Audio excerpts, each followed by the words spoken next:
Hello बच्चों, मैं धीरज Kumar mind power coaching में आप लोग का स्वागत करता हूं। तो कैसे हैं आप लोग?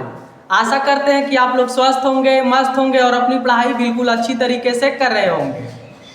तो चलिए बिना देरी किए हुए वीडियो को स्टार्ट करते हैं। आज का हमारा वीडियो है, आज हम लोग पढ़ेंगे क्लास 10th मैथ्स का बहुपद, जिसमें आज हम लोग द्विघात बहुपद ज्ञात करना सीखेंगे। दूसरा क्वेश्चन हम लोगों ने पिछले वीडियो में कर लिया था। इस वीडियो में आज हम लोग सीखेंगे द्विघात बहुपद कैसे ज्ञात किया जाता है। तीसरा नंबर क्वेश्चन है, एक द्विघात बहुपद ज्ञात करें जिनके शून्यकों का योगफल तथा गुणनफल क्रमशः दी गई संख्याएं हैं।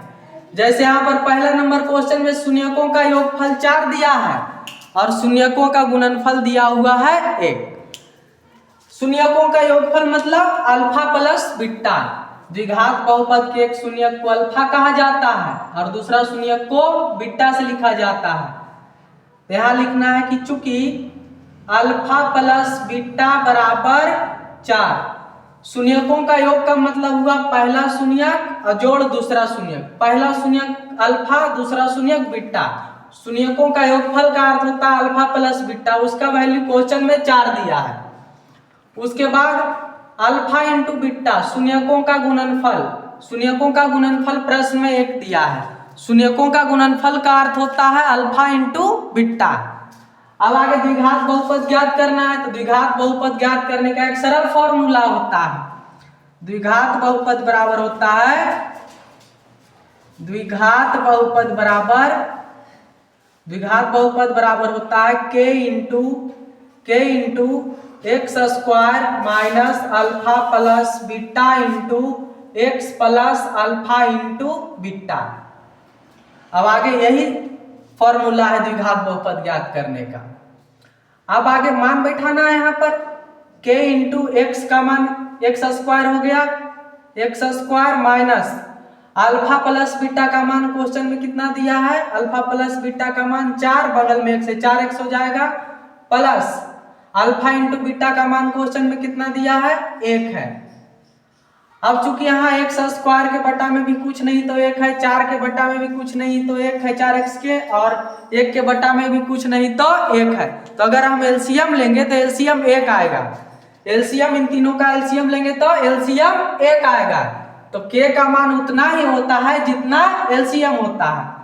तो k का मान 1 हो जाएगा, x square minus 4x plus 1 और k की वैल्यू 1। यहाँ चूंकि लिख देना कि चूंकि k बराबर 1, k का मान उतना ही लिया जाता है जितना एलसीएम आया है। यहाँ पर एलसीएम लेने से आएगा 1, तो इसलिए k की वैल्यू 1 हो गई। तो क्या हो जाएगा, द्विघात बहुपद x square minus 4x plus 1। तो इस प्रकार से पहला क्वेश्चन बहुत ही आसान तरीके से सॉल्व हो जाता है। अब हम लोग दूसरा क्वेश्चन सॉल्व करेंगे। दूसरा क्वेश्चन में शून्यकों का योगफल दिया गया है -3 और शून्यकों का गुणनफल दिया गया है 2, यानी अल्फा प्लस बीटा की वैल्यू -3 है और अल्फा इंटू बीटा की वैल्यू 2 है। तो लिखना है कि चूंकि अल्फा प्लस बीटा बराबर -3 और अल्फा इंटू बीटा बराबर 2, इसलिए द्विघात बहुपद निकालना है। इसलिए द्विघात बहुपद बराबर हो जाएगा, द्विघात बहुपद ज्ञात करने का सूत्र होता है, द्विघात बहुपद बराबर होता है k into x square minus alpha plus beta into x plus alpha into beta. यह द्विघात बहुपद ज्ञात करने का फॉर्मूला है। k हो गया k into x square minus alpha plus beta की वैल्यू -3 है, तो -3 रख देते हैं, बगल में x, और प्लस अल्फा इंटू बीटा की वैल्यू 2 है। आगे इसको सॉल्व करते हैं, हो जाएगा k into x square minus minus plus होता है, प्लस हो गया 3 में x से गुना हुआ 3x और प्लस में 2। अब चूंकि एक्स स्क्वायर 3x और 2 के बटा के नीचे कुछ नहीं तो 1 है, तो अगर इन तीनों का हम एलसीएम लेंगे तो एलसीएम 1 आएगा। तो चूंकि एलसीएम 1 आएगा तो k की वैल्यू उतना ही होगा, तो k का मान 1 रख देते हैं।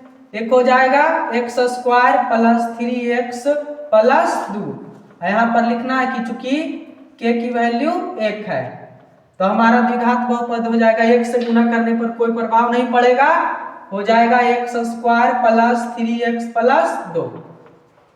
तो इस प्रकार से हमारा दूसरा क्वेश्चन भी बहुत ही आसान तरीके से सॉल्व हो जाता है। आशा करता हूं कि आप लोग को यह वीडियो बहुत ही अच्छा लगा होगा। अगर वीडियो अच्छा लगा हो तो चैनल को सब्सक्राइब जरूर करें, लाइक और शेयर जरूर से जरूर करें। आज के लिए इतना ही, तब तक के लिए आप लोग मुझे दीजिए इजाजत। जय हिंद।